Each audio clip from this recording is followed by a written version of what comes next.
My name is Natalie Cifuentes. I'm a doctor of physical therapy. The topic in physical therapy that I'd like to discuss is our involvement in battling the social determinants of health. These are the conditions in which people are born, grow, work, live, and age, and the wider set of forces and systems shaping the conditions of daily life. In the United States, we spend 17.2% of our gross domestic product on healthcare. This is 5% more than comparable countries. This higher spending has not resulted in better outcomes. We have higher mortality and more premature and preventable deaths than our peers. 60% of these deaths can be attributed to an individual's behavioral and social factors. I do not believe that we have set ourselves apart as the asset we are to the medical system. The general public does not know what we do. There's a sense of apathy from the workforce regarding our professional organization and membership. We are currently in danger of getting a 9% payment cut by Medicare, which will inevitably influence reimbursement across the board.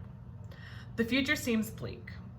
And as someone who has newly entered the field and is involved with clinical education, as well as mentoring new graduates with the Level Up initiative, I will not go down without a fight. I believe that if you're going to complain about a problem, you better offer some solutions too. My solution is to ignite a fire in our profession through making greater efforts in population health and to help physical therapists find different avenues to help their communities. Every physical therapist I know genuinely wants to help people. Many physical therapists I know are disenchanted with what the career path actually brings, including working in high-volume clinics, resulting in burnout, high administrative burden, or going out of network to make ends meet. Not everyone can go out of network, and not everyone is willing to pay out of pocket for something that should be covered by insurance. Integrated social and medical services can be 10 times more effective than waiting for people to get health services, according to the World Health Organization. We administer relatively low-cost, conservative care with very little additional risk. Many of us are skeptical of shortcuts that the health, wellness, and fitness industry prey upon people with. We are conveniently positioned to be the ones that are running these integrated social and medical services in an ethical fashion.